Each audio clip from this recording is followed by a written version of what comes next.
Emma Carter had spent her life building her family's manufacturing company from the ground up. Yet here she stood in the boardroom, facing her father's words like blows. "Companies aren't meant for girls, Emma," he said. Her younger brother Mark would take over as CEO.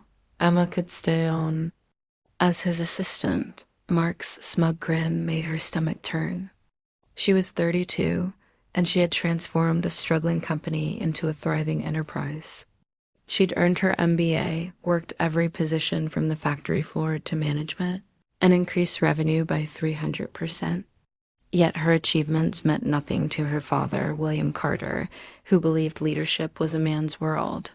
"Mark will need someone to explain how everything works," she said calmly. Her steady voice masked the rage inside her. The smirk on Mark's face faltered. He'd expected tears, protests, or begging. What he got instead was a composed smile. "That's my girl," her father said condescendingly. "Always practical. Mark has fresh ideas. Young male leadership is what we need." Mark, 28, had no practical experience beyond expensive suits and client lunches. Emma gathered her things politely, already anticipating the fall of their outdated plan. She had been preparing for months. Whispers, closed-door meetings, Mark's sudden interest in quarterly reports. It had all been a warning. Passing Sarah from accounting, she whispered, "Is it true? They're really giving it to Mark." "Yes," Emma said, squeezing her shoulder.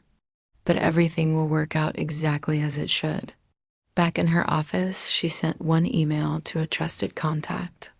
The response, green light. Project Dawn would begin tomorrow. She spent the next hour copying files she legally owned. Years of research and development she'd overseen, then cleared her desk, taking only her coffee mug and a small photo of her mother. "Everything okay in here?"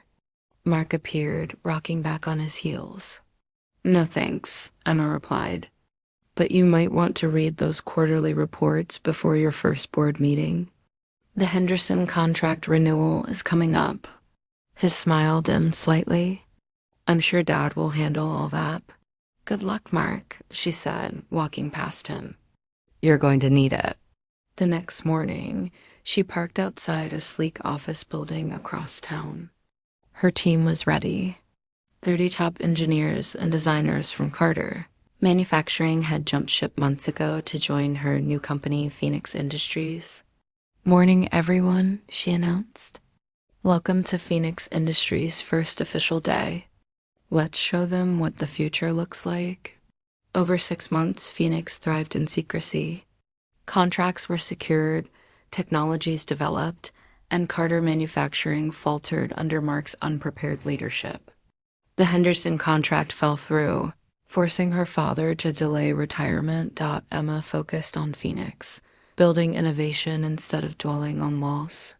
When the annual Manufacturing Excellence Awards arrived, Phoenix was nominated for Most Innovative New Company and Best Sustainable Manufacturing Practices. At the ceremony, she saw her father and Mark at the Carter table. She chose a seat across the room, drawing attention. During the event, she shook hands with former clients who remembered her dedication, not her family name. Across the room, her father's face paled. Finally, the award for Most Innovative New Company was announced. Phoenix Industries, led by CEO Emma Carter. The applause was deafening. Her speech was firm and confident. Innovation knows no gender. Leadership is about vision and capability. This award belongs to my incredible team and to Carter Manufacturing for showing me what not to do. She revealed a photo of her mother, Elizabeth Carter, one of the first female mechanical engineers in the industry, who taught her that ceilings exist only to be broken. The empty chair beside her filled suddenly. Her grandfather, Thomas Carter, the company's founder, had come out of retirement. His presence spoke volumes. "Your mother would be proud," he whispered. By the end of the evening, her father admitted his mistake. Mark resigned from executive leadership, taking a role suited to his talents. The merger between Phoenix Industries and Carter Manufacturing was proposed, with Emma as CEO. Leadership, not gender, would define the company going forward. Months later, Emma sat in her office, holding her mother's portfolio of long-forgotten designs.